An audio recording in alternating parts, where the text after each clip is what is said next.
Shalom, selamat pagi, salam sehat untuk kita semua yang dikasihi oleh Tuhan Yesus.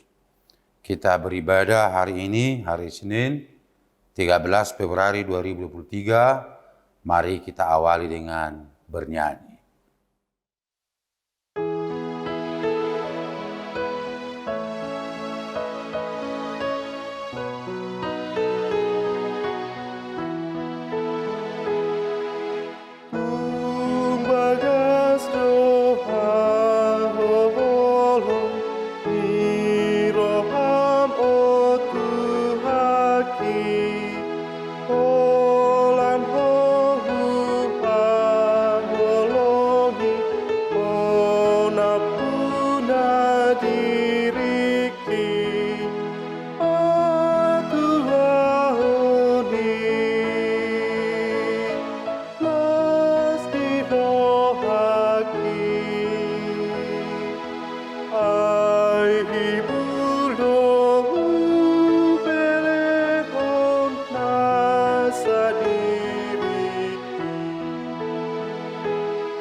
Kita satukan hati, kita berdoa. Bapa di surga, terima kasih Tuhan. Di pagi hari ini, Engkau bangunkan kami dari tempat tidur kami. Satu hari ini akan kami jalani dengan firman-Mu yang selalu menguatkan dan mengajari kami. Dalam nama Yesus, kami berdoa. Amin. Saudara yang dikasihi oleh Tuhan Yesus, firman Tuhan untuk kita hari ini, hari Senin 13 Februari 2023 tertulis dalam 1 Korintus 13 ayat 13. Asa turun nahot ima haporsiaon pakirimo dot haholongon alai haholongon do nebel gay. Demikianlah tinggal ketiga hal ini, yaitu iman, pengharapan, dan kasih. Dan yang paling besar diantaranya ialah kasih. Demikian firman Tuhan. Saudara-saudara yang dikasihi oleh Tuhan Yesus, Yakobus 2 ayat 17 sampai dengan ayat 20 dikatakan, iman tanpa perbuatan adalah mati. Iman tanpa perbuatan adalah kosong. Iman tanpa perbuatan adalah iblis dan setan. Kenapa dikatakan setan atau iblis? Karena iblis percaya kepada Tuhan, tapi perbuatannya adalah perbuatan jahat. Saudara-saudara yang terkasih dalam Kristus Yesus, segalanya akan berakhir. Tidak ada yang tetap.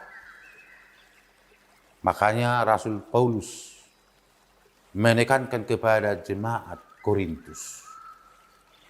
Hanya 3 yang tetap dalam hidup ini.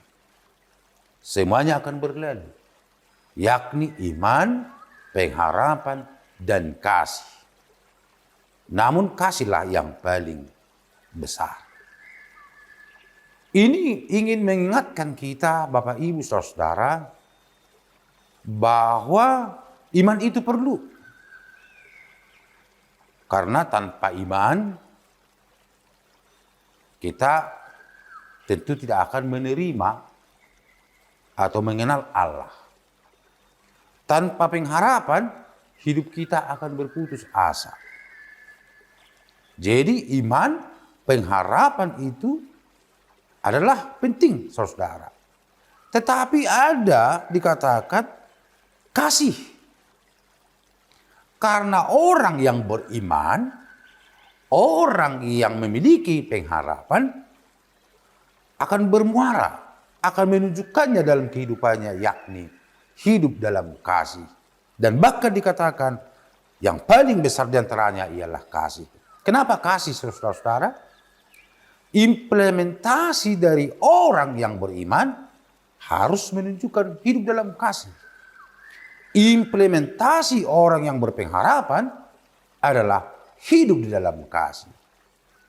Kasih adalah bagaimana kita Ketika kita memandang Tuhan, mengimplementasikannya kepada orang banyak. Jadi hidup kita tidaklah sempurna ketika kita hanya beriman, ketika kita hanya berpengharapan. Tetapi relasi hubungan kita terhadap sesama tidak beres. Nah saudara-saudara, karena kasih adalah yang terbesar, maka yang ditekankan dalam kehidupan kita adalah hidup kita ini adalah hidup di dalam kasih. Tanpa kasih hidup terasa hampa. Tanpa kasih hidup terasa tawar. Tidak ada keharmonisan, tidak ada kebahagiaan jika tidak ada kasih. Kita tidak akan nyaman di rumah kita. Kita tidak akan nyaman di lingkungan kita. Kita tidak akan nyaman dimanapun saudara-saudara kalau tidak ada kasih. Maka dikatakan kasih itulah yang paling terbesar. Karena kasih itu juga akan menutupi segala kesalahan. Bayangkan Bapak Ibu saudara, ketika ada kesalahan, saya bersalah terhadap saudara, maka saudara langsung membalaskannya, tidak ada lagi kehidupan. Maka dikatakan kasih itu adalah menutupi segala kesalahan. Saudara-saudara, seringkali kita mendengar dalam bahasa Batak, nungalam ngali holong ni rohai. Sebenarnya holong ni rohai itu tidak pernah ngali. Tetapi kita manusia ini bisa saja kehidupan kita ini sudah mulai dingin. Atau sudah mulai terbentuk individualisme yang tajam. Bayangkan saudara-saudara, itu kita setiap hari selfie. Atau selfies. Selfie itu kita memoto diri kita sendiri. Selfies itu artinya kita melayani diri sendiri. Tak perlu ada orang lain. Dan itu menunjukkan bahwa dunia ini semakin menjunjung individualisme. Dan akan terjadi kehancuran Bapak Ibu saudara-saudara. Untuk itu firman Tuhan mengingatkan kita hari ini. Karena kita sudah mengenal Allah, Allah mengasihi kita dengan begitu besar rahmatnya dalam kehidupan kita. Maka kita harus menunjukkan hidup mengasihi terhadap sesama kita. Mari mengasihi sesama kita mengenang. Karena ketika kita mengasihi, itu akan membuka pintu bagi kita untuk melakukan yang baik. Jika sudah kasih itu diganti dengan kebencian, apapun tidak akan mampu kita lakukan. Tapi ketika kasih itu sekarang masih ada dalam diri kita dan kita tunjukkan kepada orang lain, maka akan terjadi perubahan. Jadi ketika ada seseorang yang tidak kita suka saudara, kalau kita pakai kebencian tidak akan ada perubahan. Malah terjadi perubahan yang semakin bahaya. Tetapi obat dari segala sesuatu ternyata ketika anak kita itu nakal, ketika suami istri itu ada percekcokan, ketika ada ketidaksesuaian di antara tetangga, ketika ada ketidakcocokan terhadap sesama, maka untuk membuat pembaharuan adalah menunjukkan kasih. Maka benarlah apa yang dikatakan oleh Rasul Paulus kepada jemaat Korintus. Hanya 3 yang tetap. Dan itu harus tinggal dalam hidup kita. Mari beriman. Mari mengandalkan Tuhan dalam hidup. Yang kedua, mari berpengharapan. Karena ketika orang tidak berpengharapan, dia akan putus asa. Hidupnya akan berakhir hari ini. Orang yang berpengharapan akan mengatakan, hari esok masih ada. Hari esok lebih bagus dari hari ini.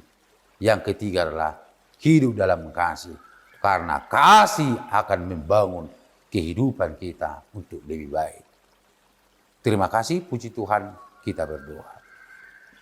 Terima kasih Tuhan buat firman-Mu yang telah menyapa kami. Firman-Mu menghangatkan jiwa raga kami. Supaya kami hidup dalam iman, pengharapan dan kasih. Dan terutama kasih Tuhan agar kami mengasihi saudara-saudara kami, keluarga kami, dan bahkan orang yang membenci kami. Tanpa kasih tidak akan ada jalan keluar. Tanpa kasih tidak ada perubahan. Ajarilah kami Tuhan untuk hidup di dalam kasih. Terima kasih Tuhan Berkatilah jemaatmu untuk melanjutkan segala aktivitasnya. Dalam nama Yesus kami berdoa. Amin. Shalom Bapak Ibu, selamat beraktivitas. Tuhan Yesus memberkati. Horas!